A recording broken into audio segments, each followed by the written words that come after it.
I'm Daniel, and I'm from Penticton, British Columbia, Canada.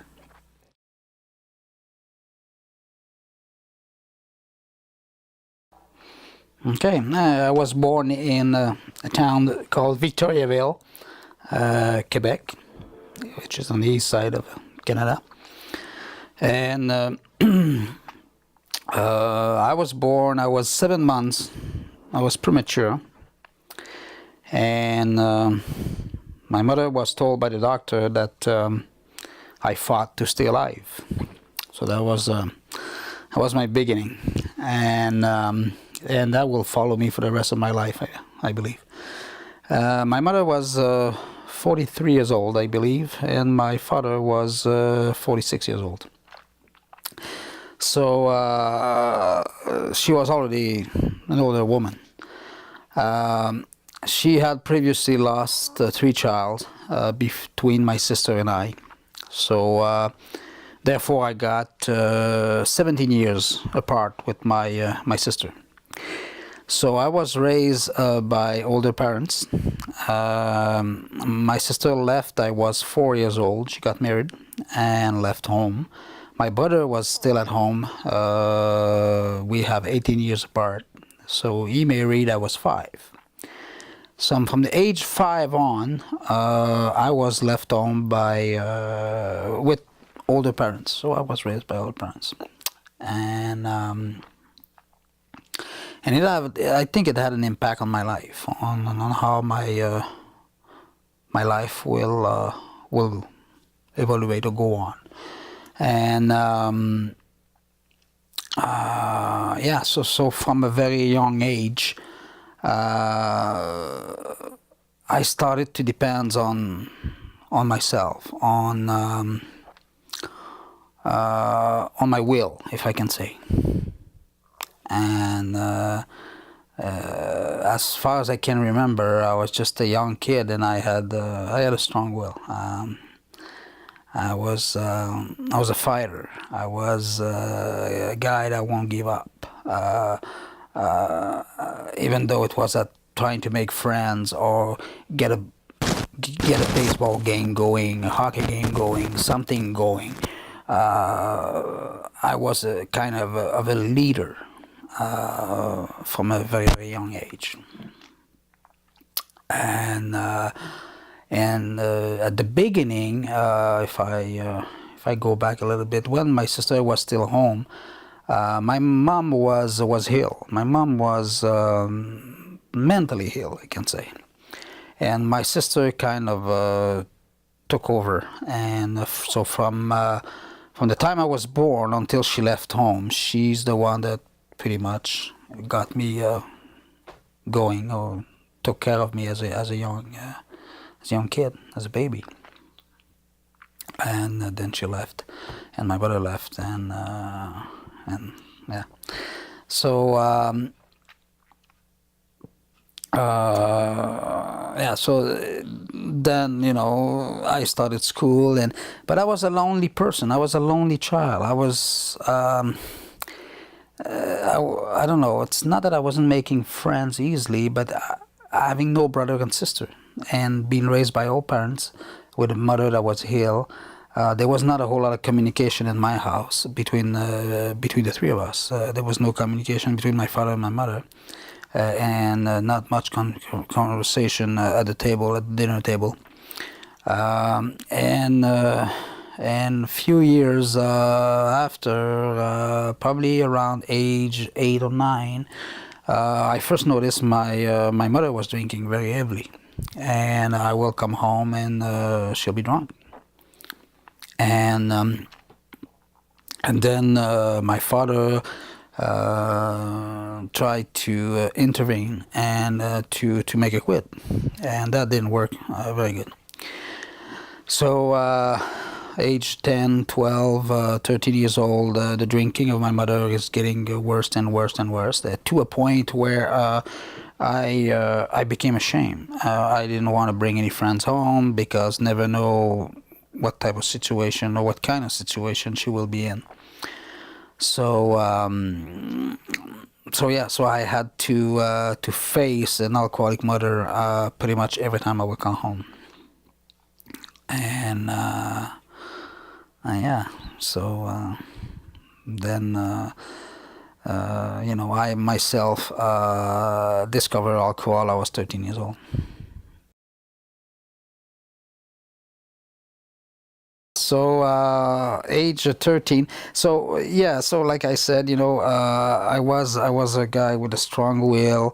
Uh, try to organize stuff, try to lead. If we were playing sport, I was very involved in sports. So if we were playing sport, I will be always captain. I was always been the one who will decide who play was where and who do what and how, and teach people and trying to, very involved, very very strong will, and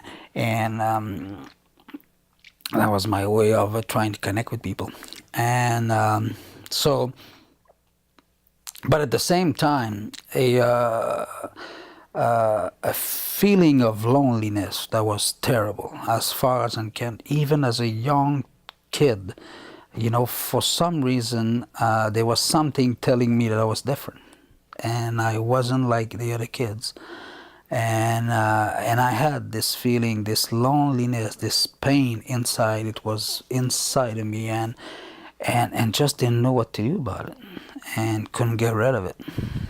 And so discovered alcohol at 13, and from the first time, the very first time, it kind of told me that that was my medication. That was what I needed to get this feeling, this terrible feeling of loneliness, to leave me. So I didn't like the taste of alcohol, but I liked the effect of alcohol. And I remember the first time we were with older guys, and they were able to go and get the alcohol for us. And one of them told me at the time, he said, if you lay on your back and drink, but because back home, back in the 70s, we had those big bottle of beer, which was I don't know, almost a liter, I'll say. And so he said, if you lay on your back and drink that, you'll get a better buzz of that alcohol. So of course, me, always willing to try anything, and so I went for it, right? And right after that, I just loved it, and I asked him to go back to the store and get some more. And from now on, after that, every weekend I will be looking forward for to get some alcohol, to find some money to buy some alcohol, to go to a party, to find a party, or to organize a party, or to get some people together, and we can drink and tell joke and have fun. Now I was really I was feeling I was part of. Alcohol was there to get people together, and that was my alcohol became my how can I say, my God, my everything very rapidly started to be all around alcohol. I was playing sport, will bring alcohol. I will hang out with the guys who play sport and drink alcohol. I was, going out with all the guys, so we can get alcohol. So everything was at a young age, at a very young age, and I'm talking here 14 years old, related to alcohol. And my best buddy were the one that were coming to a party early and were the last to leave a party. So it didn't take long that I will be going to bars, and I will make myself a reputation as a good drinker, and I was proud of that. And I wasn't a big man. I've never been a big man. I'm just a little man, right? And I will put to sleep big guys, and I was so proud of me when things like that will happen. And the next day they'll talk about how much I can drink, and wow. So I finally became a somebody through alcohol. And then this went on and on and on. But again, the pain was always there between the last drunk and the next one. This feeling of loneliness will always be there. But as soon as I will pick up, this will numb the feeling, and that's why I think I stayed wrong most of the time at a very young age. It's because I couldn't stand the feeling, and then my life went on, and and I had all these different ideas that other kids didn't have, or other young men didn't have, I should say. Some of my friends were in school, even though they're not doing so well, but they will stay in school. They will have a part-time job, and me, I had this this desire of going around the world, of traveling, of I had this free spirit, always have. And age 20, I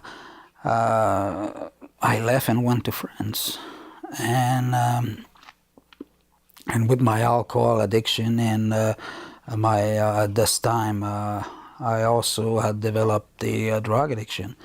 So whatever was available, it always did change the way I was feeling, and no matter what. And so I went to France, and I had made some contact over there, if I can say, with somebody who was working with kids with problems, and I was going there to help them. And I was a problem myself. It's just amazing. And I had work when I was in college. I had work in the school with mentally challenged kids, and I think the people in charge of the school, they really liked me. They liked what I was doing, and I think I was liking my job, and even though it was just a part-time job, but and I really like the children. I really enjoy doing that. And but now I'm going to France to work with 14, 15 years old kids who have problem, and I'm this alcoholic drug addict that is going there to help them. So if you step back, if you're normal, if I can say a normal person, and you step back and look at this picture, I mean, it's two and two makes four, right? But no, not for me. So I went there, and of course it didn't work. So I end up hitchhiking and going to Morocco and all over the place, and so with no money, and being in the street basically, and I had just enough money. I had bought a ticket, an open ticket, so I spent probably just under 3 months there, and had to come back in Canada, and of course with nothing, no jobs, no. I had quit school by then, and so found some other work, and for about 3 years I was just making it, but the party was always there, and staying at one of my auntie had my mother at the time, because my mother and father were divorced, and she was staying at my auntie. So I had a bed there, and a meal whenever I decided to show up there. So I was 22 years old at the time, 23 years old, and basically was depending on my mother still, and my auntie. And so around age 25, now I decided that because my father was bilingual, and he had left Canada after the first crash in 1929, and he went to the U.S. and they spent 6, 7, 8 years there. So he had learned English and he was bilingual, but. For he came back to our hometown, and at the time there were only 2 or 3 people who spoke English in the town. So he never did bother, or I guess he didn't see the necessity of teaching me English. My hometown was the heart of the province, and right in the middle of the province, and we were surrounded. There was nobody who spoke English in this town. So in the 70s, we didn't see the necessity of learning English. So, but now we're in 1985, and I thought learning English would be a good thing. So, but still a practicing alcoholic and a drug addict who I'm becoming more and more involved with drug. So, age 25, I managed to buy an old Toyota Tercel from one of my friends, and for $300, and had $300 in my pocket and left, and and crossed the border, and I was going to Florida, and I had a contact there, and the person said, well, okay, you can come and stay here, but you got 2 weeks to find a job, and you're on your own. So anyway, so I left Canada, across the border. I didn't speak a word in English, nothing, to a point where the custom officer who was there, I knew he was going to ask me where I was going and this and that, and I'll say Florida, vacation. I was, as much English as I used to speak. So, and he searched my vehicle, and then he went back in his little boot and opened the window and told me go ahead, and I didn't even know what that means. So I'm sitting in my car, the door's open, I'm looking at him in the boot, and I'm waiting, and he pulled his head out the window and he says, go ahead, and he closed the window again, and I'm there, and I'm not knowing, what does he mean by that. Then he opened the window and he waved and he says, God damn it, I just told you, go ahead. And I said, oh, maybe he wants me to go. And that's how I got to the US and went to Florida for a job. But, I always had a good start with me, and got to Florida, and on the Thursday and on the Monday morning I was working. And so I spent probably a year and a half in Florida, and working and end up working for a guy who was the biggest drunk I've never seen before. Oh, way worse than me. So I was an alcoholic after all, because he was such a drunk. And I ended up working for him, and but geez, life was great, Life was just great, because he was paying me under the table, and so I will be leaving my place around 6 in the morning and meet up to his place, which will take me about an hour and a half to get there. And then he'll come down the stairs, and I'm sitting in his van waiting for him, and I can see him coming down the stairs with a stack of sandwich and a 6-pack of beer, a stack of peanut butter sandwiches, and a 6-pack of beer. And he will sit in the driver's seat and put the 6-pack between him, open one, put between his legs, and start eating his peanut butter sandwich. And this is how the day used to start. We were going to work.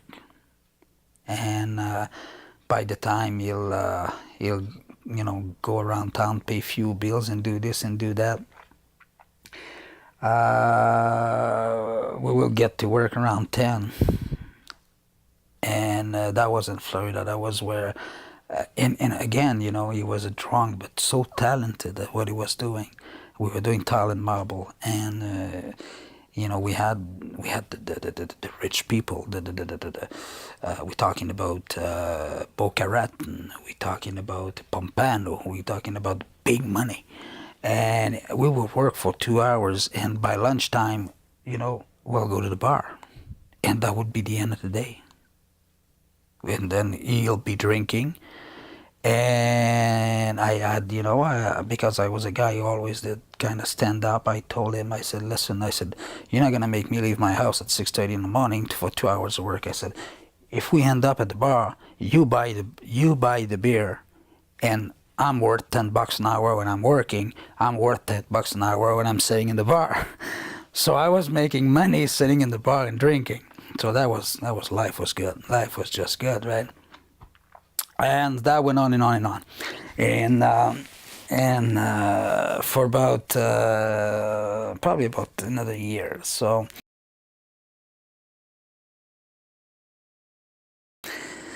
then after that, I had this great idea that I should, because I had worked before when I was in Canada as a server in a bar, discotheque, and I had this idea that I should become a barmaid and go work on a cruise ship.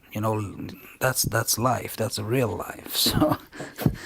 So on weekends, I will drive to Miami, the port of Miami, and I will make application and barely still speak English, right? And I will make application and try to get on the ship, and I guess they got tired of seeing me every Saturday, so they finally hired me and put me on a ship. And but I was just a dining room cleaner guy. It was far from being a barman, right? I was just a dining room cleaner, and and then I made it to a boss boy, and now I'm making tips. So the ship was paying me $53 a month, and I was making probably about $300 to $400 tips a week at the time. And drinks were cheap.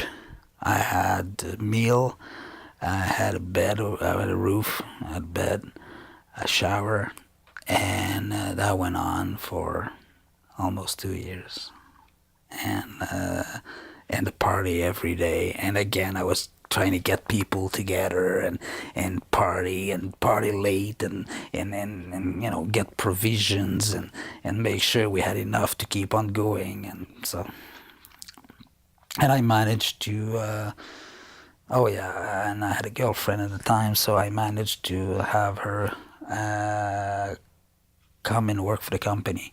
She went on the ship, she transferred on my ship, and things didn't work with the company, and we end up fired, and back to Canada at square one again with nothing. My mother-in-law picking me up at the borders because I had drove my car that I had in Florida all the way back to Quebec, and about a mile before the border, the car the rat went and the smoke in the car, and so I abandoned my car basically, and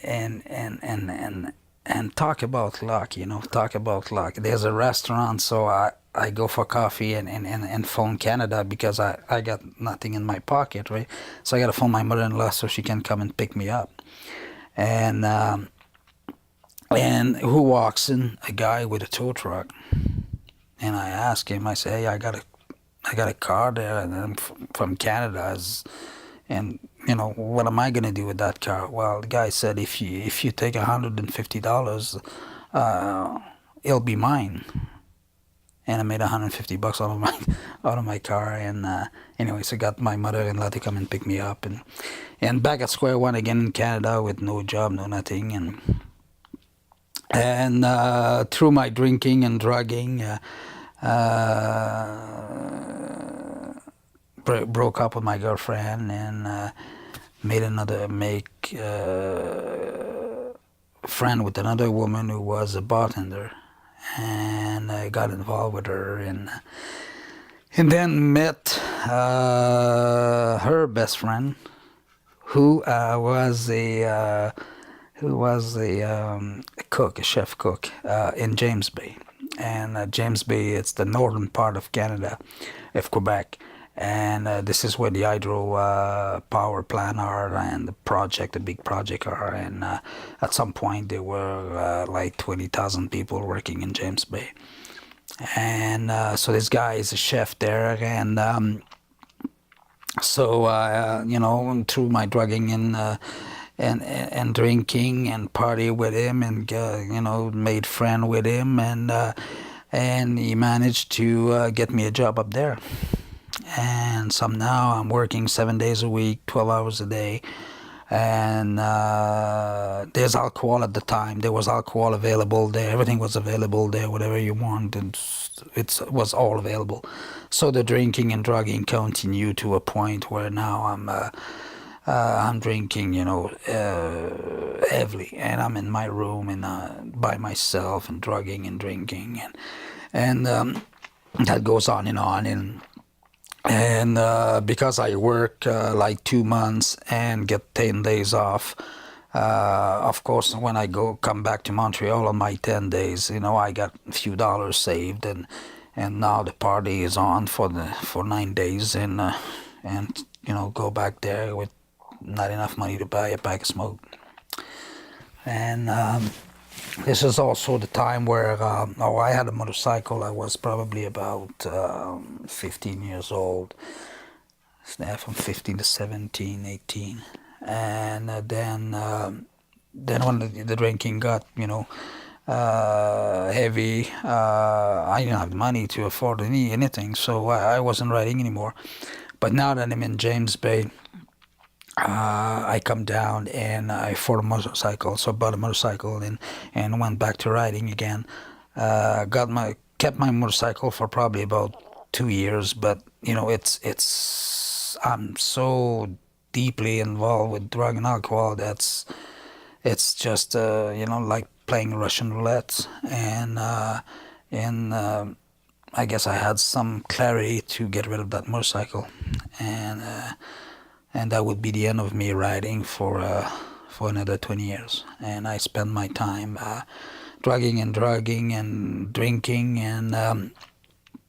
but always having good jobs. Like now I went back to school after a year or two in James Bay. I went back and took a course as a cook, and then went back to work in James Bay and made my way up, and did pretty good at what I was doing, because of my strong will and my ability to organize and to manage people, to teach, or try to anyway, to my organization skills, I can say. So I made myself a reputation, I guess, if I can say. And so I pretty much always had work. And then now the drinking and the drugging is bad. Now I'm in my beginning of my 30s, and it's to a point where I got the jitters in the morning, and I don't even know what that is. And I just think I'm overstressed, overworked, and I don't know it's related to alcohol, but every time that I pour alcohol in my system, it seems to stop. So what do? Well, I get up, and as soon as I start shaking, I get a drink, and it works. So, and a drink leads to another one, and then I end up drunk. So and mentally too, now I'm a mess. I'm destroyed. I'm totally. I got no more resources, no more mental resources. My physical resources are also getting. I got the jitters in the morning. I'm shaking and all this and all that. But mentally, I'm a wreck, and I'm not even talking spiritually. I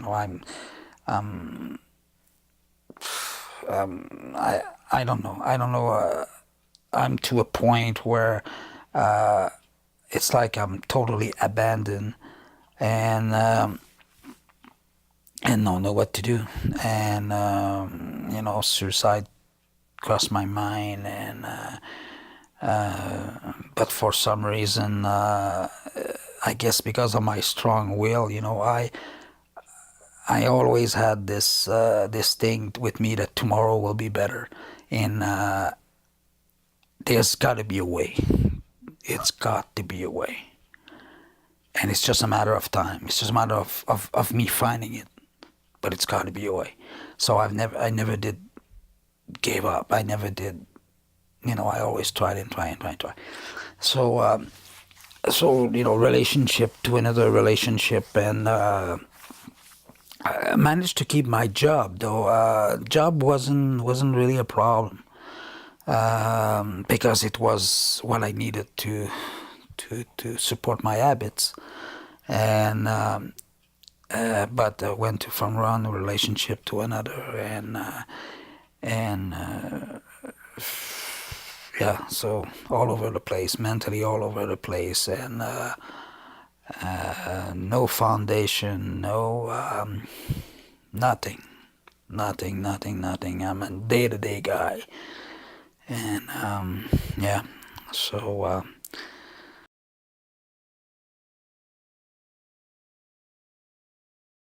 and then this took me to there was less work in James Bay, because now they were doing only maintenance. So company I was working for just lay off a bunch of people, and because they didn't have work. And so I went to work for another company, and then now I end up in Libya, and doing the same job, cooking and all that, but it's dry over there. So for the first time, I'm gonna experiment what a dry camp means. And we were in Libya for 2 months at a time, and we'll have a month off. So I had no choice. I mean, there was no alcohol, no drug there. So I will be dry for 2 months at a time. And this is where I really strange behaviors, strange thought. Now that I'm looking back, I can see when you're an alcoholic, drug addict, and you don't have your medication, your daily medication, what can go wrong? And now, when I look back, I can see myself. I can understand. I can almost feel what I was feeling at the time. Sometimes I can look at the thoughts I had, the patterns, and all this and all that. And so 2 months without my daily medication, and then I will go off for a month, and every time it'll be a disaster. Every time, as soon as because we used to fly from, there was no fly in Libya because of the American embargo. Still, that was in 1998. And so we will fly from a small island called Jerba to Tunis in Tunisia. And there alcohol was available on plane. So by the time we reached France, I was just out of it. Sometimes they had to escort me out of the airplane. So this is how fast I will drink and get drunk, and then so the same. I kept on going, and drinking and drugging, and it never did stop. It never did stop for another 10 years. What happened that finally had you hit bottom? I did try to quit when starting relationships sometimes, and especially that woman who was working in the bar, and I said, okay, if we're gonna go into this relationship, you're gonna have to quit, and I'm gonna have to quit, and so we tried that, and again, without your daily medication, and then I went to work in a mine north of Yellowknife, and met a woman there who became my wife. That's funny because I went on holidays, and sometimes we think people don't know who we are, or have no idea of of what we do and how we are, right?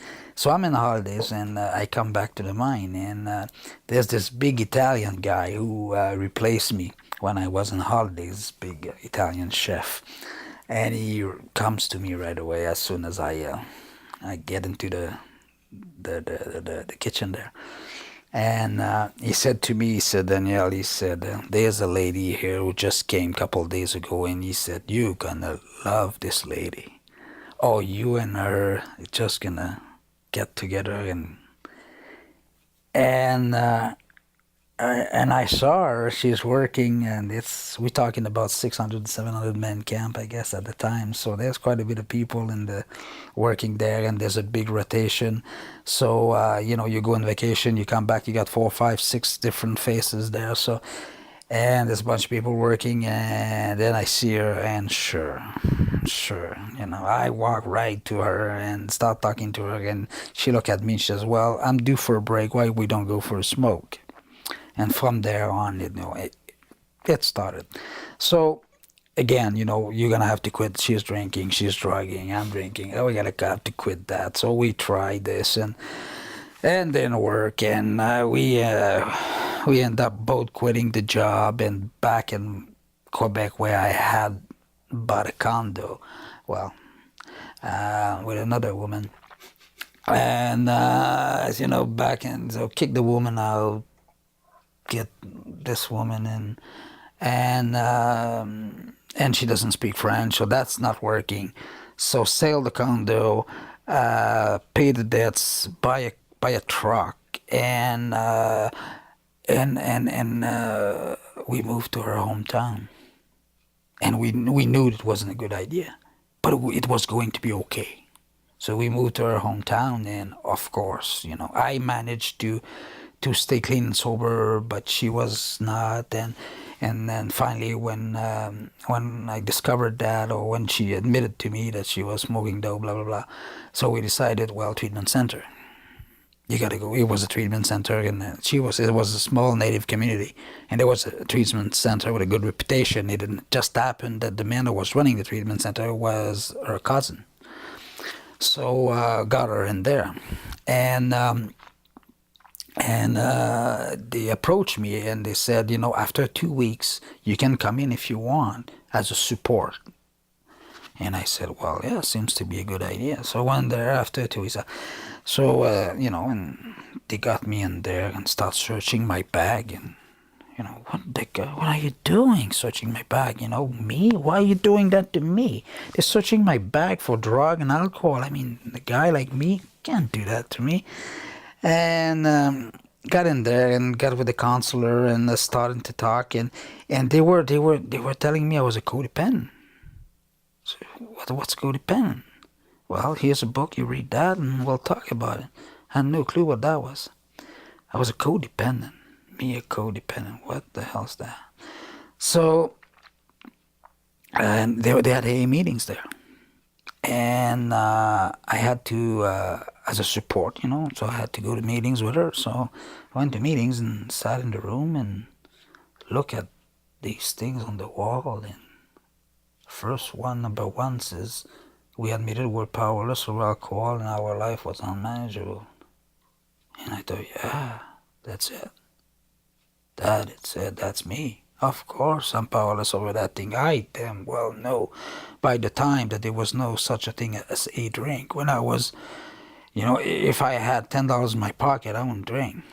It's no point. But there was no such a thing as a drink. I knew that if I pick up a drink, it's gone. No, I had passed that long time ago. The last 15 years of my drinking, I was way past that.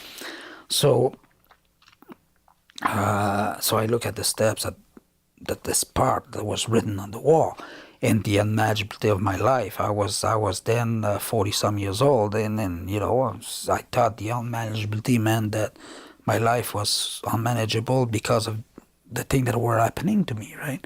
I had no saving, no house. I had trouble with justice. I had all kinds of problems. So that's why my life was unmanageable. I didn't know my life was unmanageable because of the alcohol.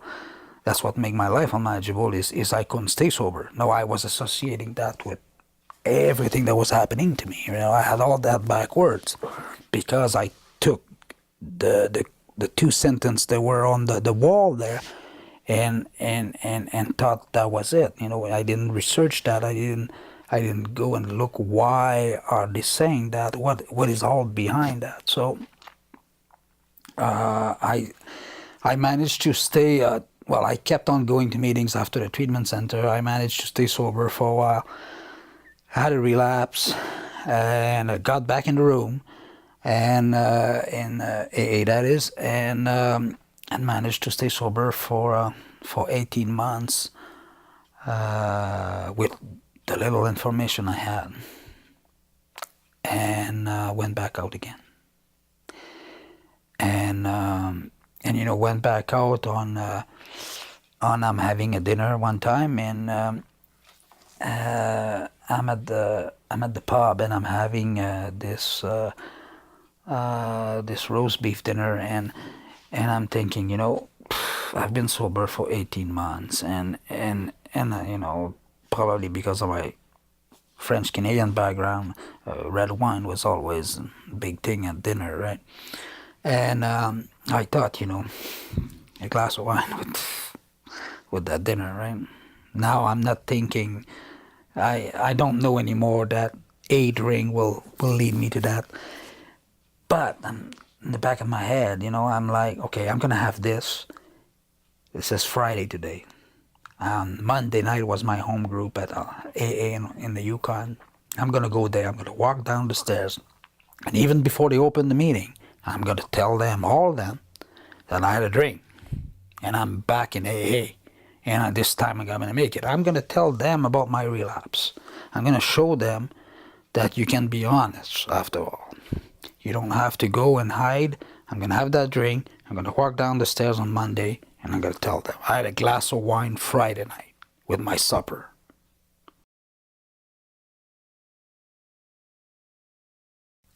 So I went back to AA 5 months later, and never made it that Monday, and almost died twice. And I went on a trip just before I went back to AA. I went on a trip to back home in Montreal, and party there, and party, and I mean party after hours, and it's funny. It's now 7 o'clock in the morning, and I got almost no more money left in my pocket. And I'm in Montreal, so which is about 2 hours from my hometown. I went there a couple of days before leaving, catching my plane. So I went on a party there. I got no more money almost left in my pocket. It's 7 o'clock in the morning. And I went to visit my family because my brother, his wife, has been diagnosed with the disease of what do they call it again? Sclerosis. The disease where all your legs will go, then your multiple sclerosis, and the MS. Sorry, thank you. So she's been diagnosed with that, and this woman, this woman was a perfect woman. She never did drink. She never did smoke. She will go to bed early. She will eat healthy. And her life was addicted to helping people. And why does a woman like that end up with such a disease? It really hurt me. It's not fun. It's not okay. It's that should happen to a guy like me, not a woman like that. So I'm there visiting, and she's not doing very well, right? But I go back to Montreal and continue my drugging and my drinking, and now that I'm at that place, it's 7 o'clock in the morning. I'm still drugging and drinking, and I got a plane at 8 o'clock, and it's like I got no money left. I don't want to end up in the street in Montreal, but it's 7 o'clock, and I got at least 40 minutes of a cab ride to get to the airport. I'm not gonna make it. It's like and I got to pick up my luggage at the bus depot. that I put in storage there. So we're talking about 50 minutes ride, and I'll be there 10 minutes before the plane leaves. But I don't want to end up in the street. I don't want to go back home and depend on my brother or my sister, and my parents that are old at the time. There's no way I'm going to do that. So I don't know. I just jump in the taxi and say, well, whatever happened. So we went to get my luggage. The taxi driver rushed to the airport.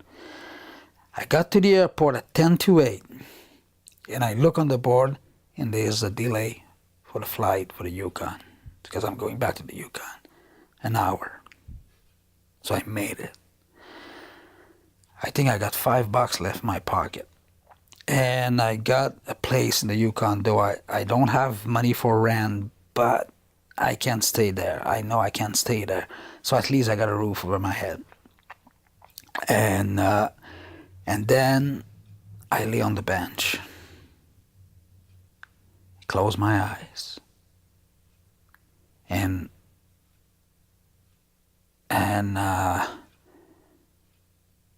then get up. I'm still, stoned, and so take my flight, go to Vancouver, and in Vancouver, I think it's a 14 hours delay between the two flights.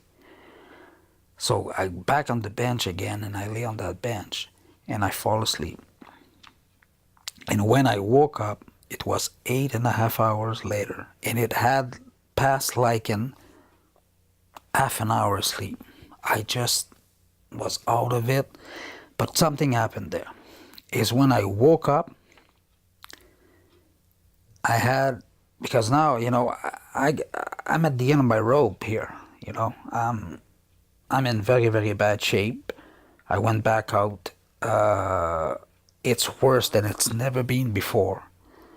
I got no more money. I got no jobs waiting. I got nothing. I'm at the end of my rope there.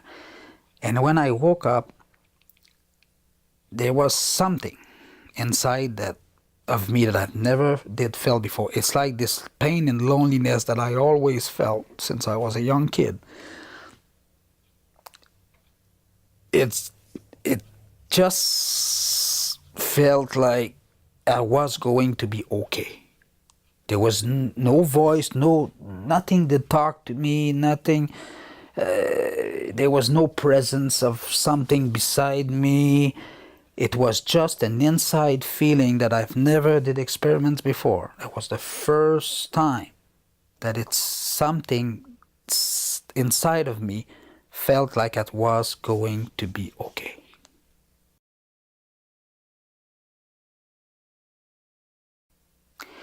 And I took my flight, went to Whitehorse, Yukon, and now I'm got my luggage, and there's the doors, then the doors open, the sliding doors, they open, and there's a person standing right in the middle of those two doors, and his name is Tom, and Tom is an A guy in Whitehorse, and he works at a treatment center, and at some point I checked myself in that treatment center, and Tom was one of the counselors there, and Tom was the guy that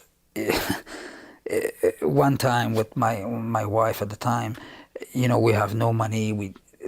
The boy, she had a boy and a girl, and the boy is kind of getting into trouble, and we said, well, we got to do something, so we want to put him in hockey, but we don't have any money, and okay, we find a little bit of equipment here that I had, and he can take that from me, but we don't have any skate, we don't have any, so it's not working,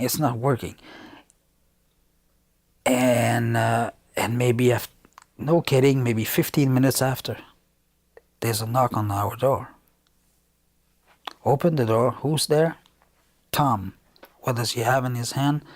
Pair of skate, gloves, and hockey. And he said to us, hey, I gotta buy some new stuff for myself this year. If this can benefit your boy, because you guys, I talked about putting him in hockey last time we saw each other. That was like 2 or 3 weeks. But we just finished a conversation, and no kidding, 59 minutes after, this guy is standing in the door with that. And then at the airport, the door opened, and who's there? Tom. And he just looked at me and he said, "How many meetings have you been to Montreal?" And I look at him, and he shook his head. I didn't have to answer him. He knew. And he shook my hand and he said, "Whenever you're ready, you can come back to AA. And whatever you've learned, it belongs to you. Nobody can take that away from you." And I went back in the rooms, but I guess it took me like a month before anything. It's like everything I had learned, I had heard there before, it was all gone. I couldn't connect with anything. It didn't want to seek in. I was totally lost for a month. But it slowly came back to me. Slowly came back to me. And this is how I finally decided that I was going to do it. And I had a sponsor. And this guy, put me against the wall and taught me how to do it.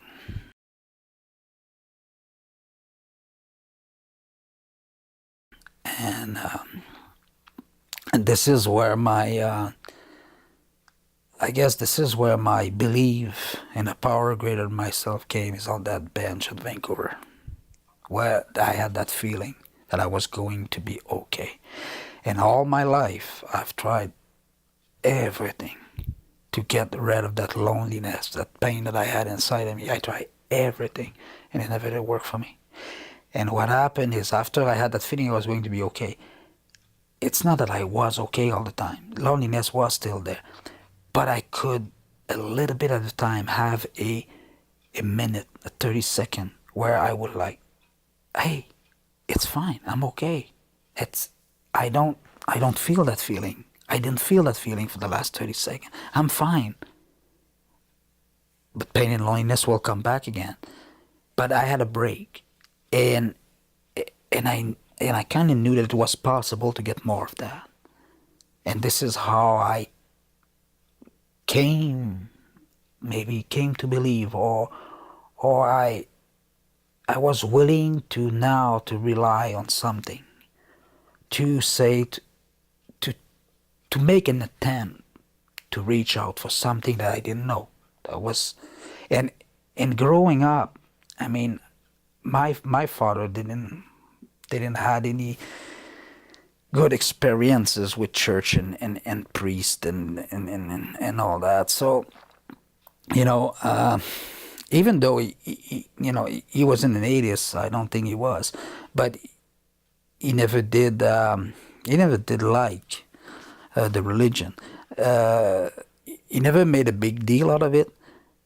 But later on in my life, when I was in my 30s, and we had discussion about that, he will tell me what used to happen when he was growing up, and all this and all that. So, and my mother wanted to be a nun before she married my father. So, and that was also part of her mental illness, all this religion, this background that was pushed onto her. And so I never bought that, this idea of religion, of a mankind, that you have to believe in this type of God or that type of God, or my God, or the God of no, that didn't work with me.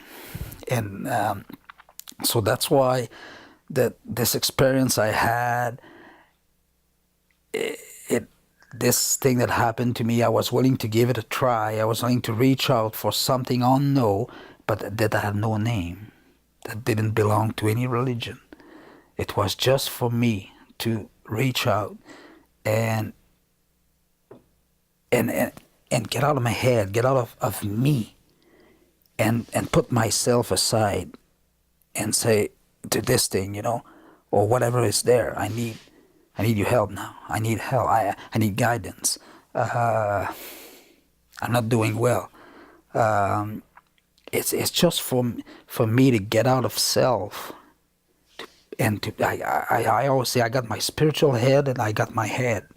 And it's for me to get out of my head and try to move into that spiritual head that I'm building slowly. Because I have no spirituality, I have nothing. It's all new to me. It's all, but it is something that every time that I try to go there or I go there, it seems like not necessarily the thing will work right away, but it seems like it turns out to be better. It turns out to be I'm feeling better after a while. The problem is resolved. I forget about it. I move on. My attitude towards life or my attitude towards the problem change. I'm more willing to listen. I'm more willing to say, okay, what have you done wrong? Every time I go there, it seems like I don't have this closed mind anymore. I'm moving into this head there side here, my spiritual head, and I become open-minded. And but you know, like I said, I was just a kid, and I had a very, very, very strong will.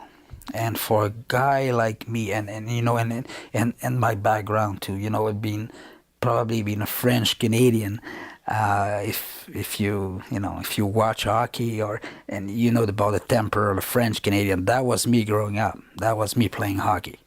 That was me. The guy was never big enough. He was never strong enough. It was a way for me to take him down, no matter what. I had this huge will. Put a brick or wall in front of me. If I don't go through, I'll go over. But I will go. I'll see what's on the other side, no matter what. Never give up. You know, I play sport. We losing 7-0. Third period. 10 minutes to go. Game is not over. Game is not over. Lots of people will say, well, we're going to start slacking here, right? We got 10 minutes to go. No, it's not over. It's not over until we hear the bell. It's not over. I don't care if you got 7 seconds left. We probably can make 7 goals in 7 seconds. It's never over. So for me to go and switch from my head and go into this spiritual head and say, you know, I'm not making it here. It's not working. Reaching out for something that I don't even know, something I've never seen before. You know, I don't even know if it's there. Is there a power? Is there something out there? I don't know that. So for me to do that, it's not usual. It's not normal for a guy like me to do that. Not normal. And but the only thing I know is every time that I do it, there's something in me that changed. And today, I don't question that anymore. It's not. I don't mean that I'm always doing it. There's a lot of time I still rely on myself, on my self-will. I don't want to go there because the back of my head it tells me, you know, you can resolve this problem. You're gonna make it. If you try differently, or if you push your will more, you're gonna solve that problem, you know. And I beat up myself, and I keep on going and going and going, and it's not working. And I'm hurting, and I get resentful, and I get this, and I get that, but no, I'm still in my head, and I still go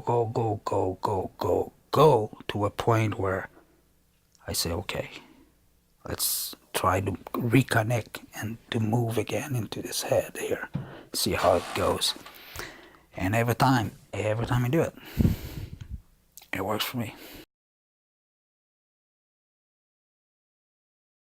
How many years ago was it that you had this experience on the bench and saw Tom? 7 years ago. Better? Yeah. And what's life like today for you? You know,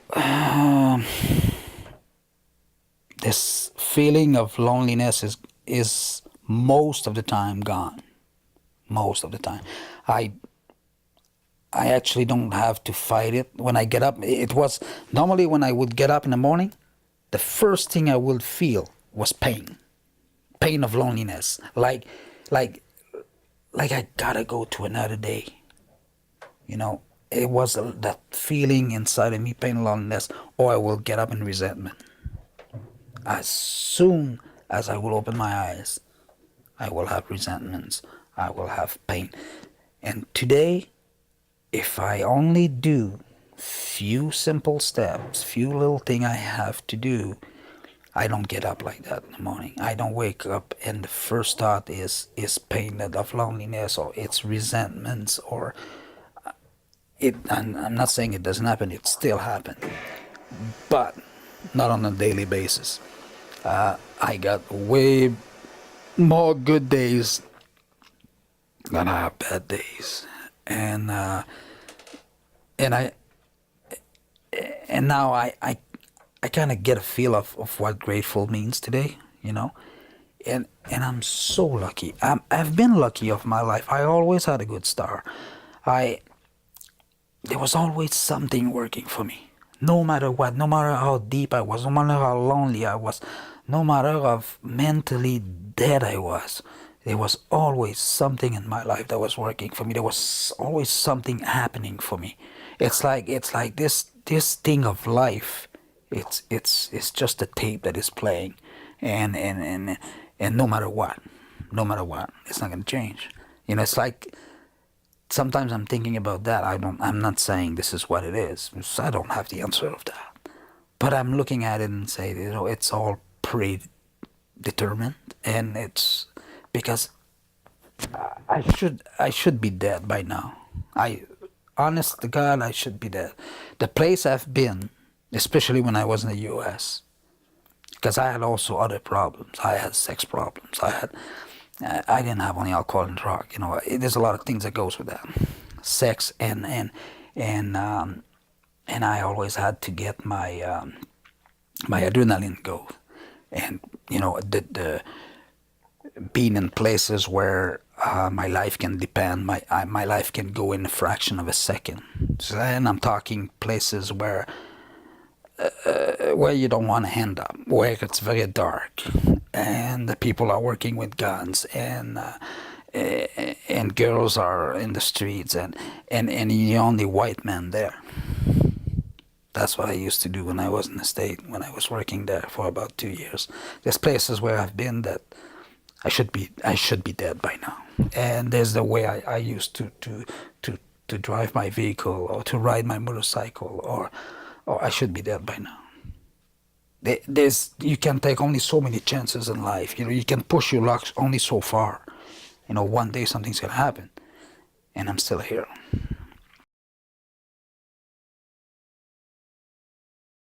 And when I look back and where I am today, and the crazy stuff I still do sometimes, especially on my motorcycle, uh, you know, it's got to be something. There's something working. There's something that is directing my life.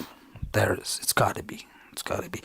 And the fact that the pain and loneliness been removed, resentment's been removed most of the time. And the biggest one is my obsession for a drink. This thing it's been removed, and for me there was no way that would happen to me, because I used to get up in the morning and swear and put myself in a situation where it was almost impossible of getting a drink, and I will get a drink, and I will end up drunk. And I didn't do that 5 times, 10 times, 100 times. I did that for 15 years, almost on a daily basis. Almost on a daily basis for 15 years, I had swear that I wasn't going to have alcohol today, just today. I was taking a break today, and I would end up drunk. So for this thing, because it's like I'm walking in the street, and if there's a bar there's a magnet in that bar that's taking me from the sidewalk and is bringing me inside, and inside there's a drink waiting for me, and I will get that drink.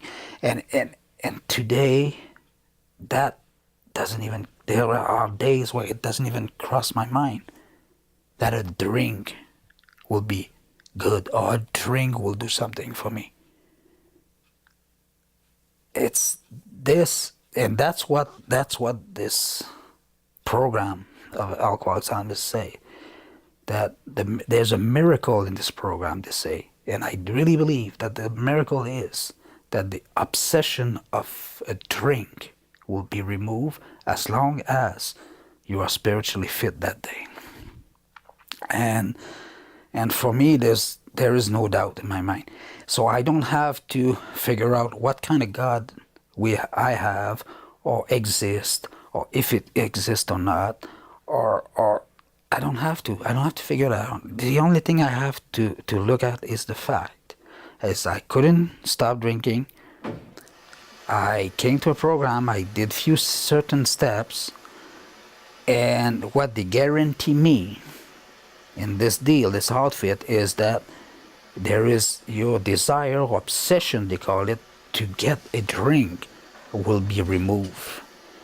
And from that, and what happened on the bench in Vancouver, and looking back at the way I used to be mentally, and where the spaces that thing that goes to go, the spaces I used to be in, the thing that used to be in my head, looking back today, these things have been removed, and there's no doctor that came and helped me, no psychiatrist, no drug, no medication, no nothing, and the loneliness is not there anymore.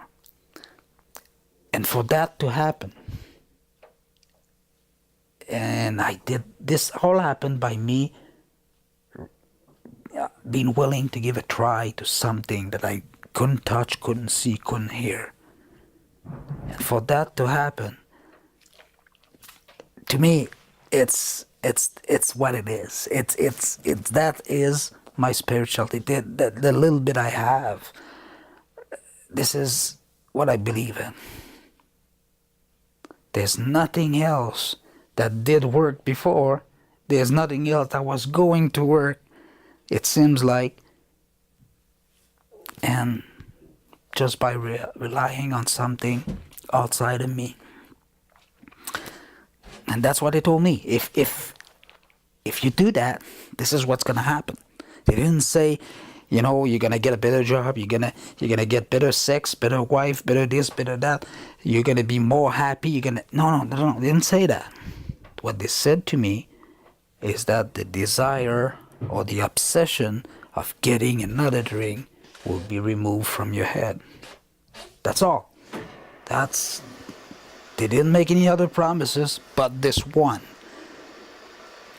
And with making these promises, they couldn't go wrong, because that's the only thing that all my life, since age 13, that I couldn't get around, that I couldn't get to stop or not to pick up.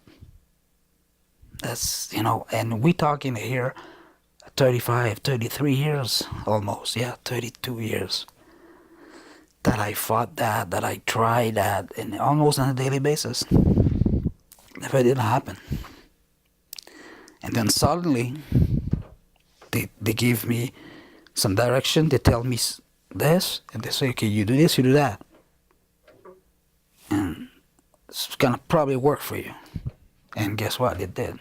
So, that is how I came to believe that something out there is working in my life today. And it's funny because I go to those meetings and like Danielle yesterday said, and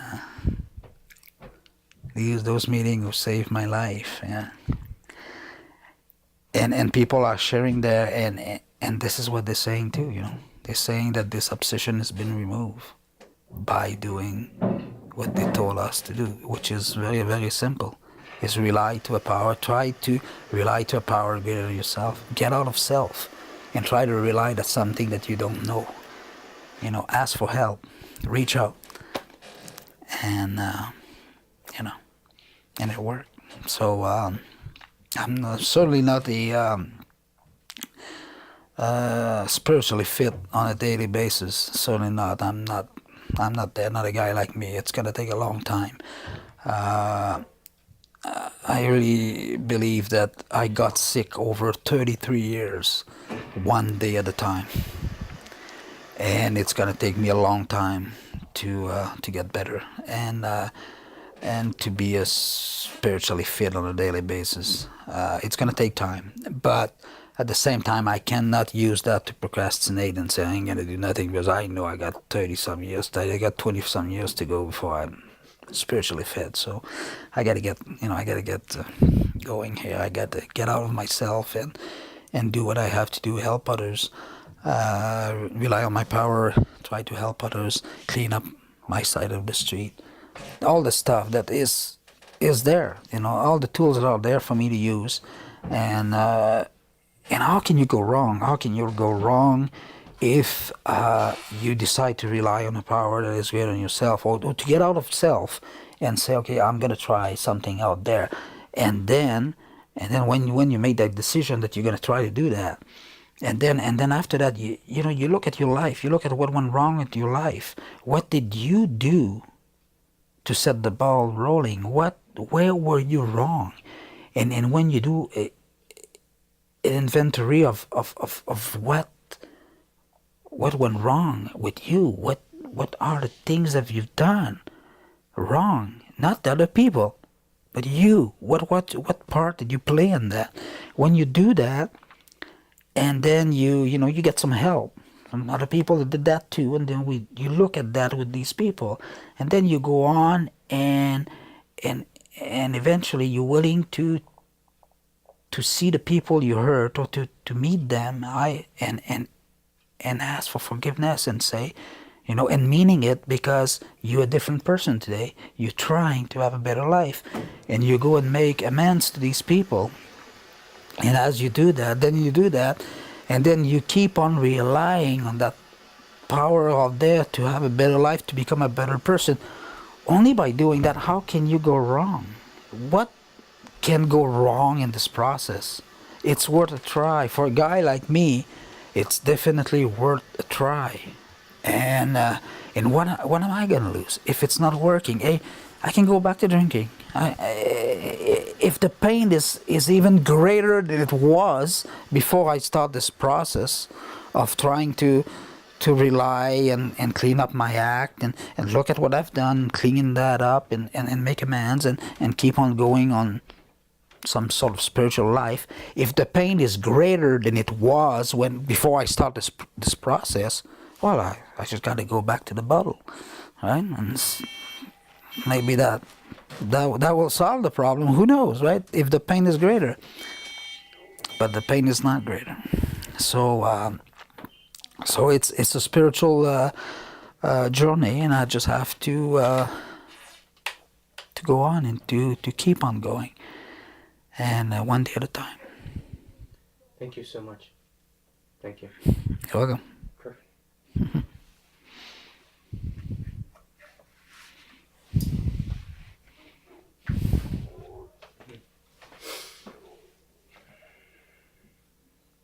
I didn't realize when I met you and asked you that you had been around the world also, literally. Oh, okay. Yeah. No, not around the world, but Libya, Florida. I love with our friends, Morocco. Yeah, Mm. but no. Thank you for sharing your story. Oh, you're welcome. You're very welcome. You know what's amazing is we were saying that you don't need to say too much before we understand the other person. It's amazing. It's amazing that 12 Steps engineers spiritual experiences. Mm-hmm. That's what it does. Engineers spirit. It takes the thing that seems most unengineerable and engineers them. It nearly guarantees, not all the time, but it's rarely have we seen a person fail. Well, that's truly It takes the thing that is the least engineerable, and takes you towards it. And I was going to say this last night, that reminds me not to feel so special.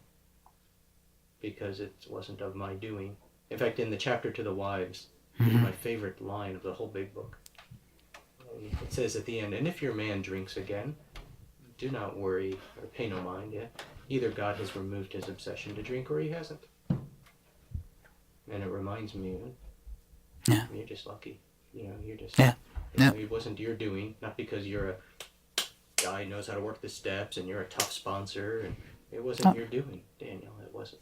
It was something that did that. Yeah.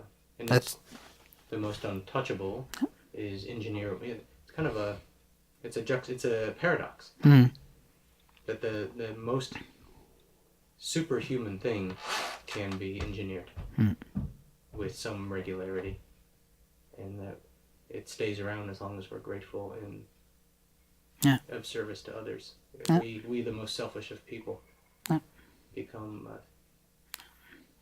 And when you think about that, the only purpose of this outfit there, this of program of AA that was written by this guy named Bill W. The only purpose of that is to help you to find the power that will solve the problem. It's only to help you to find the power. I mean, it doesn't matter how it's gonna find it. It's to help you to get you there. And when you're there, the thing will take over and solve the problem. I mean, the book is just to guide you to bring you to bring me from point A to point B, and then from point B on, it's the end of some kind of power, and it's gonna, it's amazing. It's just